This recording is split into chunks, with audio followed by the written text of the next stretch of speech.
Ani mina ngiphilile ku-2024. Nazo. Agena kamnandi ku-2024. Yo hayi singene kahle kakhulu sibingelele nabalaleli beMalahleni FM sibosagcinana last year. Yeah. Sithi uJesu seyinkosi. Yeah. Wababuyela nesihloko sithi ake kuqale kuvule ngomthandazo oqala.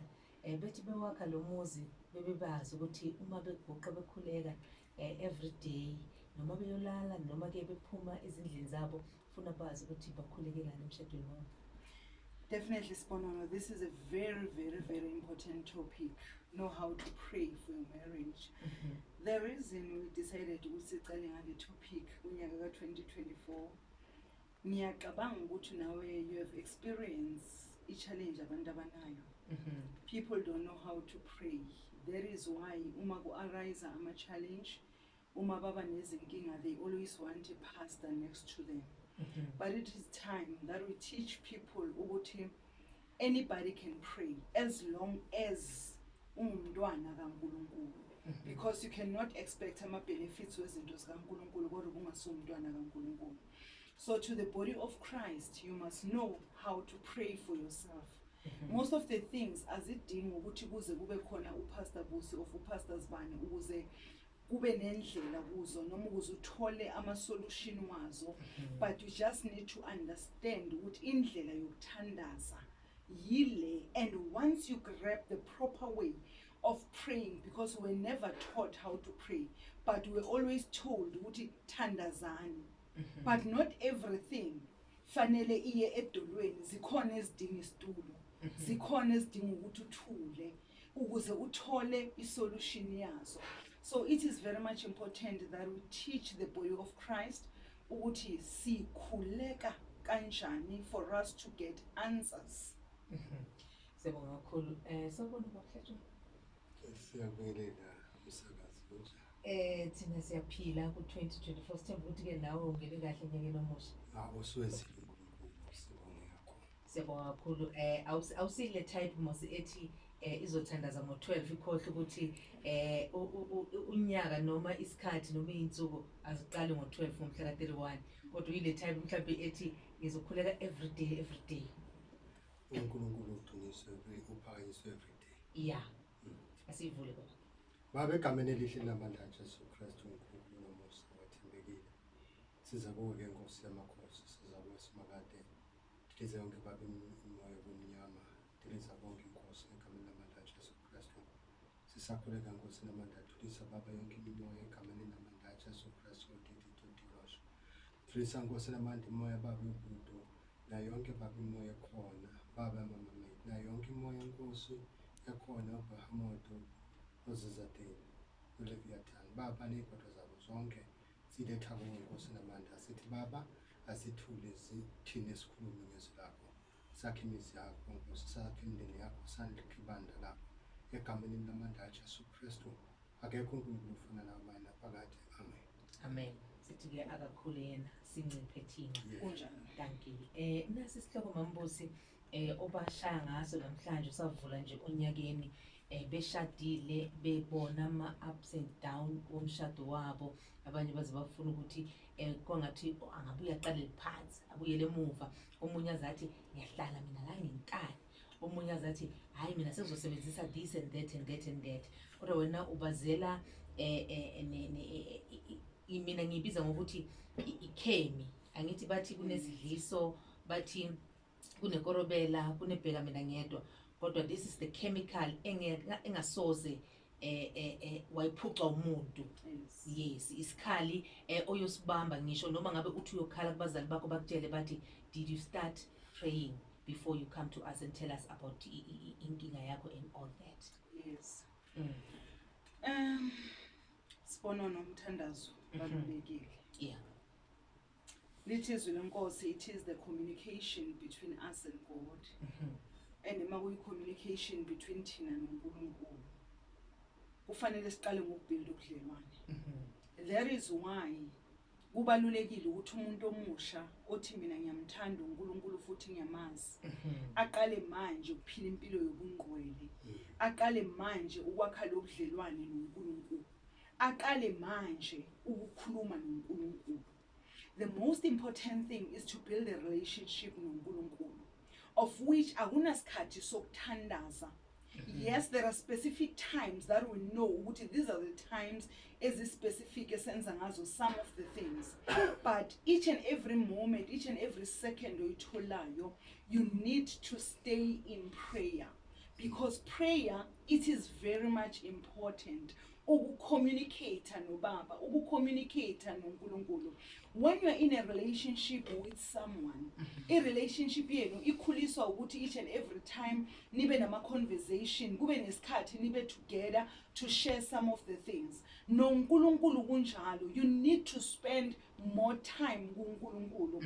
Into ebulala ibandla namhlanje ukuthi ibandla linezinto elibhizi ngazo. The enemy has kept the Christian busy ngezinye izinto in a manner yokuthi they don't have time to spend with God. Uthola ukuthi umuntu makathi uyothandaza une 5 minutes, but makasuka uyohlala eTV for more than 1 hour, 2 hours uzobahlala eTV. Uthola ukuthi umuntu akanasikhathi sokuthi angahlala noNkulunkulu i-hour, but kunezinto abhizi ngazo ezingamkhipha busy for more than 3 hours anganasi isikhathi sikaNkulunkulu. I-hide and secret ukuthi the more we don't spend time with God, kuneminyango evulekayo. Le minyango mayivuleka angeke sikhone futhi ukulwa nokuyidefeata if kuwukuthi thina we are not yet ready and prepared ukulwa, ngoba isotsha aliyempini manje kodwa icala isotsha lihlala li-ready, lihlala li-prepared. Isotsha lihlala liku-training ukuze mabathi nayi impi athi Hak Freestad. So thina ku-Christian body siyila masotsha lawa ahlala ngase-ready. That is why makufika izimpi, then izimpi ziyas-defeata. Bese sibone ngazothi uNkulunkulu akekho, bese sibone ngazothi uNkulunkulu uyahluleka. I can make an example ngoJob. uJob lithi izwi lenkosi njalo ngokushona kwelanga bekaya kuNkulunkulu to make an offering for abantwana bakhe. The reason uJob bekenza offering bekaqikelele ukuthi abantwana bakhe bahleli baclean phambi kobuso kaNkulunkulu, naye akangcoliswa yizinto abantwana bakhe abazenza privately. That is why he went to God every single day mabenza something and say, Father, I am here. Abantwana bami angibazi noma benze kahle phambi kwakho noma ngalesikhathi bahlangene mhlawumbe bakuthukile, but Lord, I am bringing this offering ukuthi forgive them. So namhlanje I want us to focus on the most important things. We were told ukuthi go and pray. Bazalwane thandazani. But how do we pray? Who is that person who will teach us how do we pray? Because every time we are told ukuthi go and pray. And another thing in the body of Christ, I've learned ukuthi abazalwane izwi alibasebenzeli isiponono.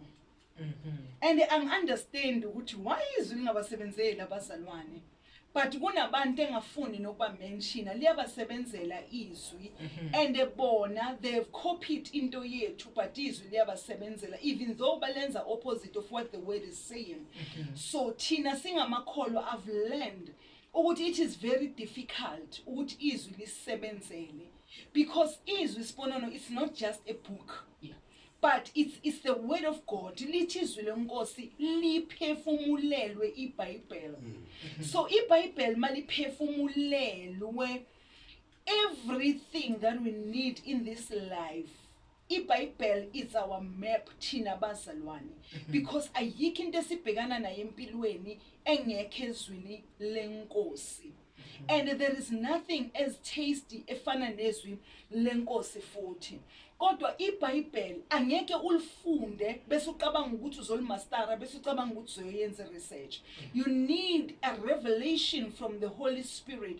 That is why the word of God, 1 John 2 verse 27, lithi izwi lenkosi anidinge muntu kodwa ninikiwe umoya oyingcwele oyoniholela kulo lonke iqiniso anifundise konke. So we need the revelation.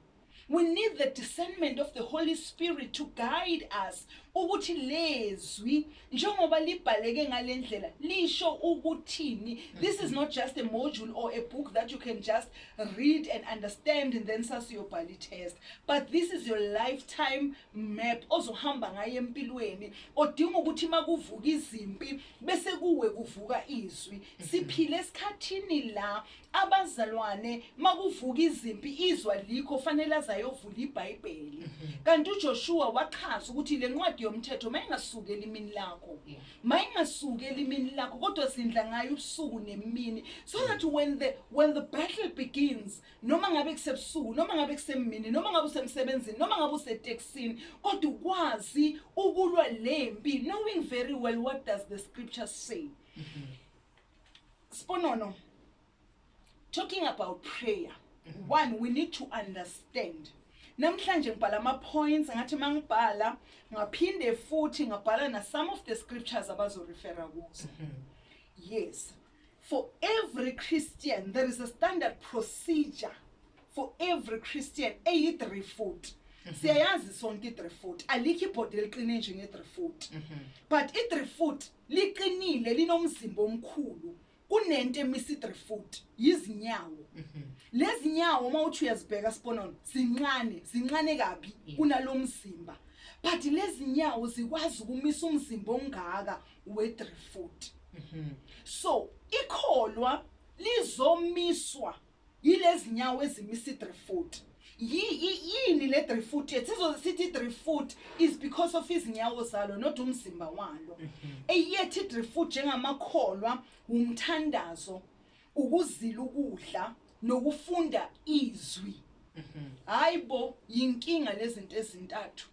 Ukuzinika isikhathi nje ukuthi ufunde izwi yinkinga, ukuthandaza yinkinga, ukuzila ukudla kona it's worse. Namhlanje sifike ku Daniel fasting ngenxa yokuthi uzila kusiyinto yokudlala.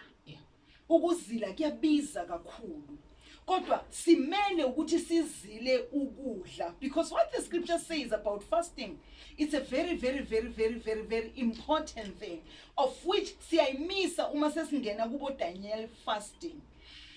So our standard procedure as Christian ukuthi i-prayer, i-fasting nokufundwa kwezwi daily, those are the things we cannot miss. Yizinto ekumele sigcile kuzo, yizinto ekumele siphile kuzo, yizinto futhi esingakwazi ukuhlehla kuzo. Impilo yethu ayikho masisuka kulezinto lezi. Then come back now Sponono, we've got different types of prayer. Yes, we were told to go and pray, but never told how to pray. Now I want us to come to the different types of prayer. Kune prayer lebeyenza ubabuhlatshwayo manje. Ubabuhlatshwayo was praying for us ukuthi masicala usiya wakha lo muzi, then we start with God.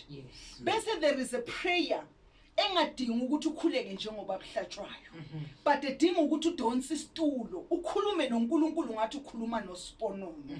You talk to God. You don't pray, but you talk to God. And thina, the only prayer that we always know ukuthi we must do what? We must pray. But kunesikhathi la kungadingeki khona umthandazo. Kunesikhathi la kudingeka khona i-conversation with God. Kudingeka ingxoxo noNkulunkulu. Invite, umbize in the middle of the night uthi namhlanje it's my appointment with you. And I know somebody can say ukuthi this is not true, this cannot happen. Sponono uNkulunkulu khona, uNkulunkulu uyaphila. When you grab the chair, usondeza, uthi Nkosi namhlanje mina nawe we are going to sit here. Usibeke soqala ubeke sakho ubeke sikaNkulunkulu, bese umtshela ukuthi Nkosi lesi singesakho namhlanje ngizokhuluma nawe. God does answer prayers. Bese kuba nale yes3, the meditation one. Kunezinto Sponono ekumele ziye kuNkulunkulu kodwa zingezwa umuntu. Kodwa sibe phakathi kwakho noNkulunkulu kuphela. Ngicela ukupinpointa just one a common ehlala yenziwa amakholwa. Kunalento le awuthi nje ngiyenze ngabantwana. Sponono abantwana bethu bayasihlupha. and kaningi uma singabezali siyakhathala ngabantwana bethu. So uma sesikhathele siya kuNkulunkulu, masifika kuNkulunkulu then futhi asiyi kuNkulunkulu siye ebandleni. Mangifike ebandleni bese sengiyakhuluma ukuthi bazalwane ngicela umthandazo ngihlushwa uSpeaker uyangihlupha ngalendlela.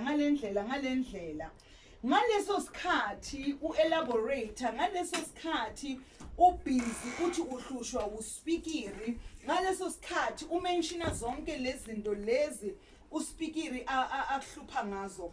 One secret abantu abangayazi noma amakholwa angayazi ukuthi everything that we do in prayer uNkulunkulu as asilalele no Satan usuka bekile indlebe.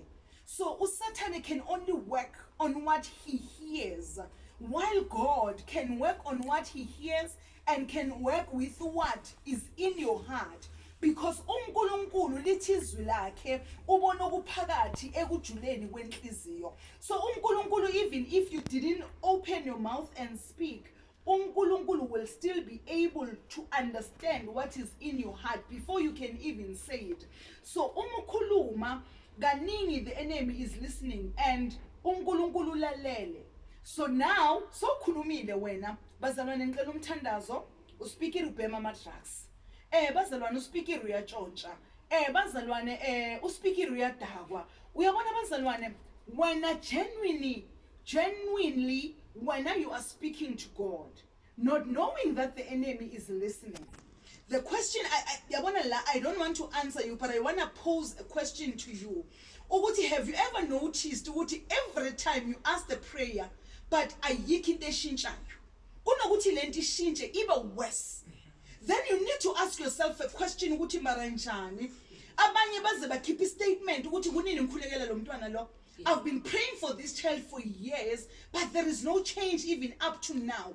It is because of what you are doing that there is no change. Not that God is failing you, not that God does not exist, but uNkulunkulu ungakathandazi usuke sekanayo impendulo yakho. That's what the word of God said to Daniel ukuthi uMikhayeli makabuya sekaqedile ukulwempi uthi impendulo yehla ngosuku lokuqala, kodwa impi emkhathini yaseJivani yayikade ibambene yingaki impendulo yakhe ithethe isikhathi. Ngaleskhathi uNkulunkulu ethumela impendulo kuvuka impi yaseJivani phezulu emkhathini, and emayivuka idelay impendulo kaNkulunkulu, already the enemy sekaqedile ukuplanta. Namhlanje ukhala ngokuthi umntwana ubhema ama drugs, wakhala ngokuthi uyaphuza uyatshontsha, sasa ke manje ubamba ama haste, sasa ke manje kusho ukuthi every time you speak, uma ngabe ukhuluma land kusho ukuthi uma uya umntana kaNkulunkulu,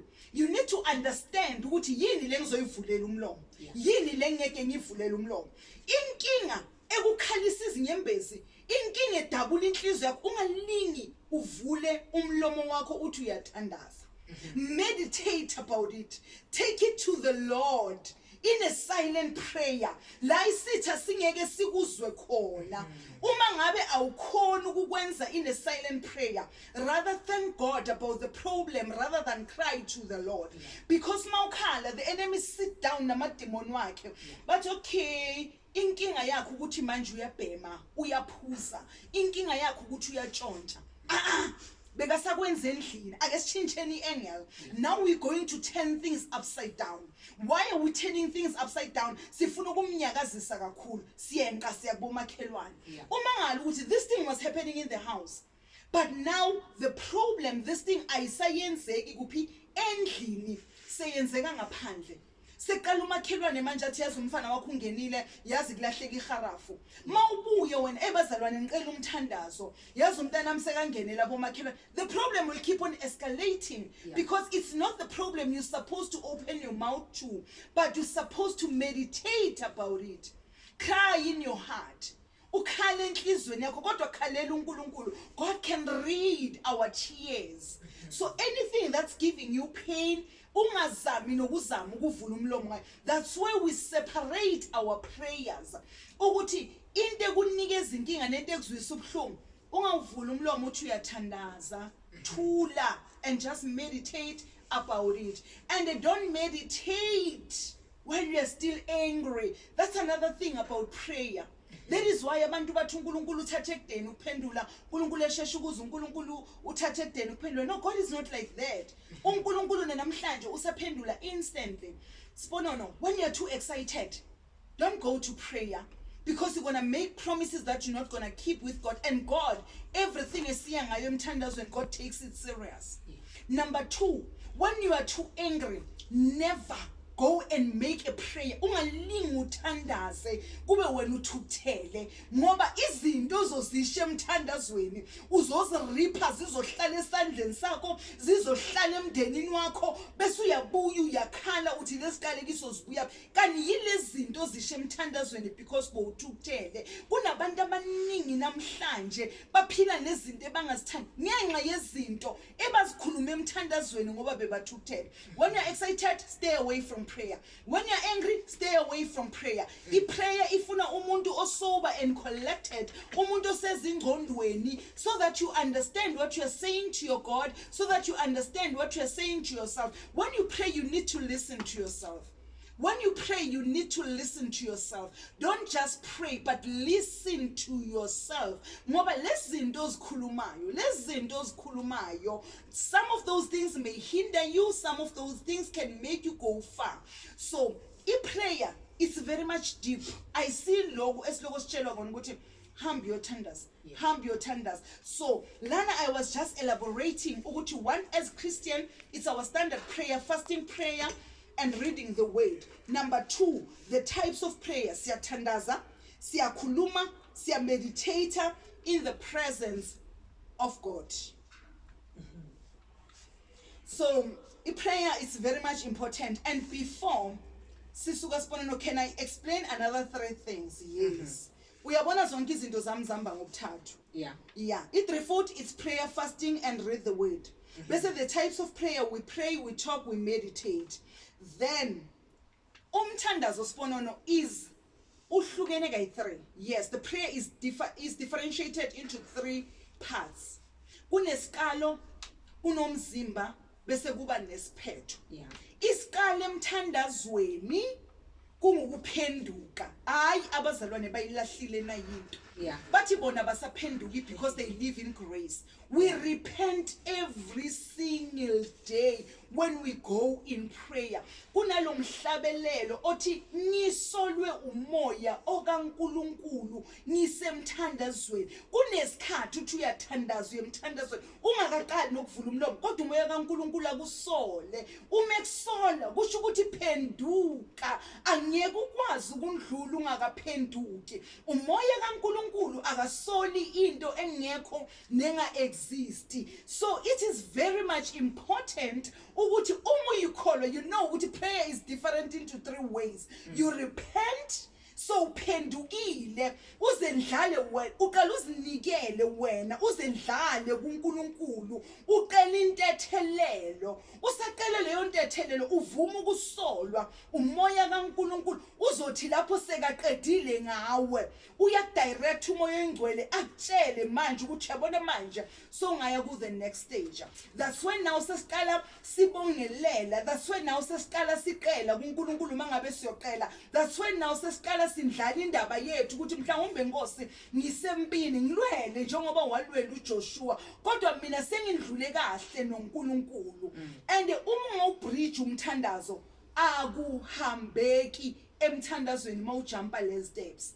Ukuphenduka fanele kube iculture yethu, fanele kube yimvelo yethu thina makholwa ukuthi njalo masifika phambi kaNkulunkulu asikho ngcwele, but we strip ourselves naked, siphenduke sithi Baba, we are not clean, but we are here. Ukuthi naloko kufihlekile, reveal it, oh Lord, because indaba yokuphenduka ibalulekile. Ngenxa yokungaphenduki kukwenza uqhelelane noNkulunkulu, ngoba uthola ukuthi kunezinto ezikunamekile, ezinye uzenzile, ezinye uzenzanga, ezinye ukhulume ngazo, but wakhuluma wandlula wanganalo. Lezinto the more zikunamathela ziyakungolisa, and mazikungolisa zivula umnyango wesitha. Uma ngale kusasa unama battles angapheli uma ngale kusasa kunezinto ezikathe ekhayo zingapheli is because the Holy Spirit does not live la kunokungqola khona. So umoya engcwele makasuka kuvuleka iminyango and leminyango maseyivulekile sewumsebenzi futhi ukuyivala.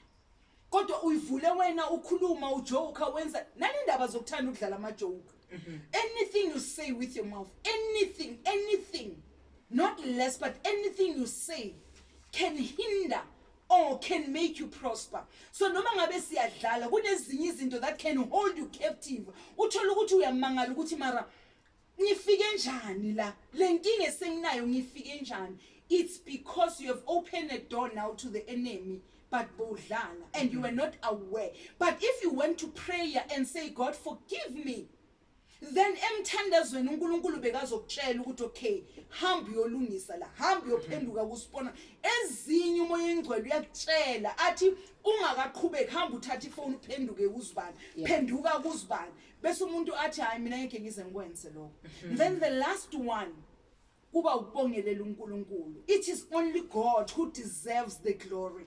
We cannot siloko sinikeza abantu iglory kaNkulunkulu, but the glory belongs to God and God alone. Inkazimulo yakhe nendumiso akakushare namuntu kungokwakhe kuphela. Those are the three different parts of prayer. If you understand those three steps, then you will pray ngendlela ezokusondeza ebukhoneni bukaNkulunkulu.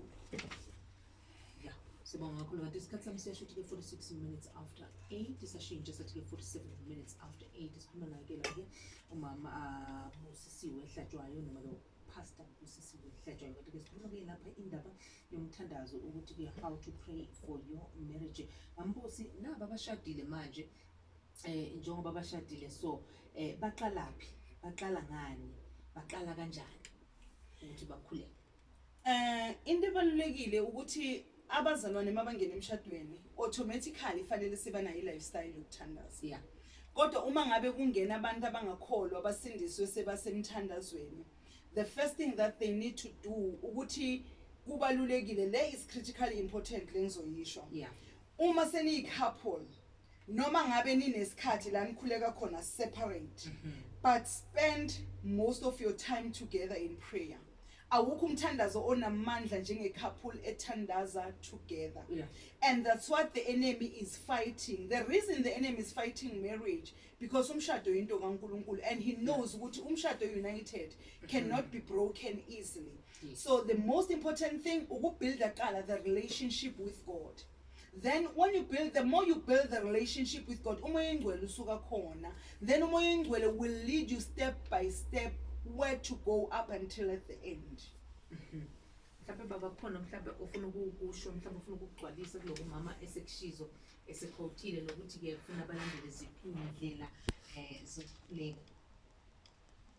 Yeah, izindlela zokukhuleka ziningi kakhulu kepha ke okubalulekile ukuthi uma ngabe singabantwana bakaNkulunkulu kufanele ukuthi masikhuleka sibe ndawonye. Ingaba khona ingxabano ekhaya kepha ekugcineni uma ngabe siya uNkulunkulu kufanele siye ndawonye. Ngoba ukuya kwethu sihlanganyele ndawonye ilapho sincamlaza khona zonke lezi zimpi zobumnyama sivimba yonke imoya. Ngani ngoba simunye uNkulunkulu ufuna ukuthi masihlangene ngoba uma sishada siphenduka sibe umuntu oyedwa. Uma ngabe sizohlangana ke manje nasemkhulekweni siphelelelisa inkambo kaNkulunkulu ukuthi lokho esikwenzayo siyagcwalisa kubaba ukuthi manje konke esikwenzayo konke kuyawuphumelela ngayo ngoba sihamba ngendlela yobunye. uNkulunkulu munye kepha uzinhlobo ntathu uNkulunkulu Baba noMntana noMoya Oyingcwele. Kepha konke esikwenzayo uthi mayikhuluma ngezwi lakhe akukhulumayo khuluma akutshintshe akugucuke. Masiya kuye yazi ukuthi impendulo ikhona. Noma ungabona wena akuthulile kepha impendulo ikhona. Ngani ngoba yena uhlala njalo ekhona. Waphuma Isaka wayokhuleka uRebecca angasathola umntwana. Wahamba ayokhuleka wahlala enkosini. Wathi mayebuya uNkulunkulu wayenza umsebenzi. Uma ngabe sikhona kwamina ngingibaba fanele ngikhulekele umndeni wami. Nomama fanele ukukhulekela umndeni wakhe. kepha egcineni kufanele siphinde sibuye sihlangane sihlale kuNkulunkulu sibe ngabantu esikhuleka ndawonye sibe ngabantu abakha inkambo yobungcwele kuNkulunkulu ngoba uma ngabe sihlezi kuNkulunkulu sesiyimbumba sibambene akukho kuyosihlukanisa ngelinye ilanga omunye ubaba kunengoma eyihlatshelwe noma umculo ube khona ukuthi kwaba khona ubaba owayaba nabantwana wathatha induku eyi-1 wathi uyabona induku yaphuka mangabe iyodwa kepha mangabe ziyiningi sayihlanganisile wathi abazama ukuyiphula bahluleka wathi bonke labo bantu uma ngabe kwanini abantu abami nibambene nihleli ndawonye konke kuyokwenzeka angeke akukho kuyongena phakathi kwenu kanjalo nakithi singabantwana bakaNkulunkulu kumama nobaba ekhaya uma ngabe sibambene akukho kuyongena phakathi kwethu soncoba ngaso sonke isikhathi namanje ke ngimemezela ukuthi kuko konke masibiyelene emkhulekweni siyazi siyaxabana emakhaya siyazi kuba khona ngesinye isikhathi la singaboni ngasolinye kepha uma ngabe simkhulekweni asibiyelene enkulunkulu siphenduke senze konke sihlale njengoba umama sekawubekile indlela ukuthi kufanele senze njani siyaphenduka phambi kwaNkulunkulu senza konke basiceda bese siyasendlala kuye ukuthi baba yiloku naloku esicela baba usenzele bona baba sicela uswezela baba ngani ngoba lokho siyakubona ukuthi kuyikona ukuzivimba endleleni yiloko uNkulunkulu akufunayo yiloko umshado wakho uzogcina ngakho yiloko umshado wakho uzothi noma ngakumbe usudibana inkinga kepha zingabi ngaphezulu kwamandla akho ukhona ukuyingcwaba sekushilo konke namakhaphulu wethu ngicabanga ukuthi ke amamele khona umlaleli ke bekathi ke uyangena ke la ethi ke ushaya ucingo ngathi ke ithi ngaphazamisa ubaba njengoba ke esakhuluma sithemba ukuthi ke uzobuya usemoyeni sawubona hello njani siyaphila kunjani mama hello siyaphila kunjani mama hello yebo kunjani yebo ma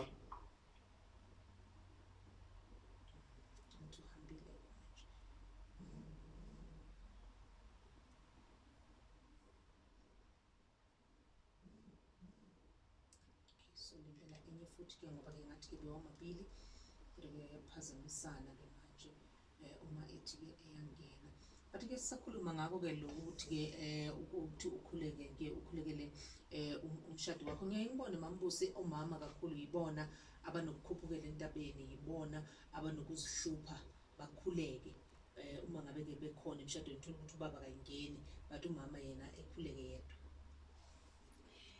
ivamile kakhulu ivamile ukuthi kaningi uthole kumama active emthandazweni kumama oyenzani uyabona Siponono kubalulekile ukwenza izinto together kubalulekile ukuthi nenze izinto together kungabikho zovula umnyango ukuthi kube nezinto ezizongena ekhaya zegcile ziaffecta ikhaya unless in a circumstances whereby uthola ukuthi ubaba akakholwa umama uyakholwa but amongst those prayers the woman need to know ukuthi how to pray around ukuthi ngidonsele umyeni wami ekutheni naye amazi uNkulunkulu ngoba njengoba ubabhlatshwa bekasachaza ngendaba yezingodo uma ni together in this thing akusilula for the enemy to break in kodwa uma abona ukuthi kunala kulekha khona usebenzisa just leyo channel leyo senze kanje usemoyeni sawubona hello kunjani baba siyaphila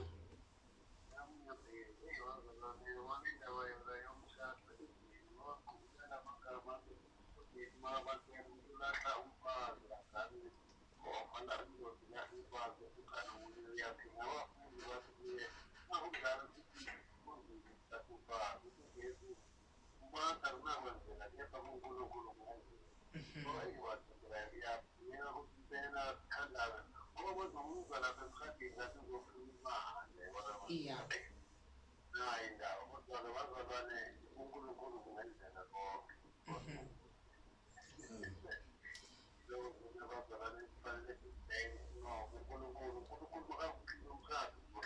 yeah yeah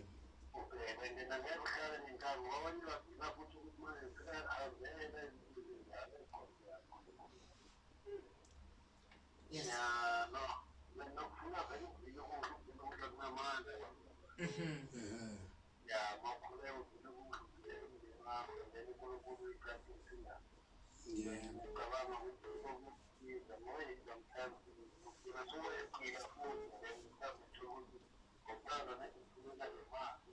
Yeah, yeah.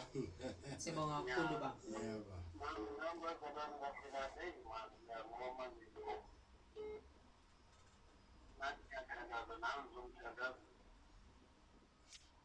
All right.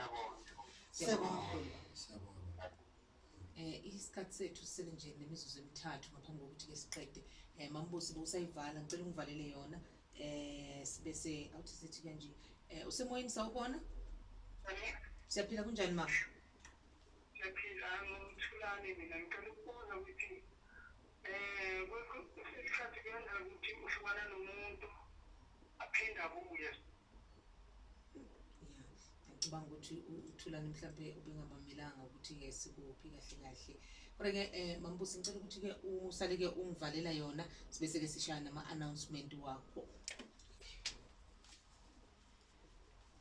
Sibonono indaba yomthandazo njengoba ngishilo ukuthi it's a very big depth. Yeah.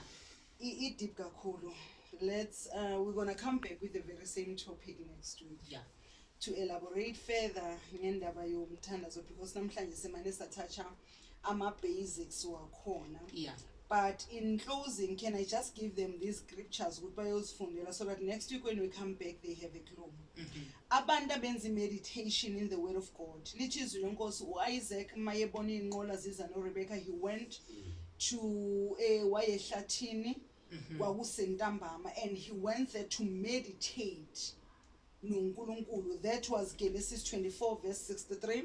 uHana lithi wabubula izwi lenkosi kwaze wabe ngazothi udakiwe kanti bekade ekhuluma ngenhliziyo. 1 Samuel 1 verse 13. Bese abantu abakhuluma noNkulunkulu directly speaking with God, the first people were Adam and Eve. Genesis 3 verse 9 to 19. Kwaba uAbrahama siyakhumbula uNkulunkulu makamkhipha the call of Abraham Genesis 12. Genesis 18 uAbraham mayekhuluma noNkulunkulu. uHagari lo wafakwa uSara kulo kanje sinini kuAbraham. Yes, wambelethela uIshmael wathi makaqeda wabaqosha Genesis 16. Kwase kuba uNoah Genesis 6 verse 13 kwaba amadodana kaNoah Genesis 9 verse 1 to 8. Kwase kuba uCain Genesis 4 verse 9 to 15. In closing, my numbers are 076 137 1134. Lensizwa beyifona ingamfonela kulezo zinamba 076 137 1134. Siponono ngo February ngithanda ukumema abalaleli ukuthi it is that time of the year abantwana bethu bayaqala esikolweni. Ziningi iphithiphithi ziningi izinto ezikhona, so we're going to have a prayer eninja kababubule ubabranape. So ubule bayamazi la lokushini angeke bathi abamazi, but umuntu oseohisi no sekril kababule kuseninja mawuceda ukudlula amarobot. We're going to have a prayer for our kids. Slogan sethu sithi bring your children to the altar.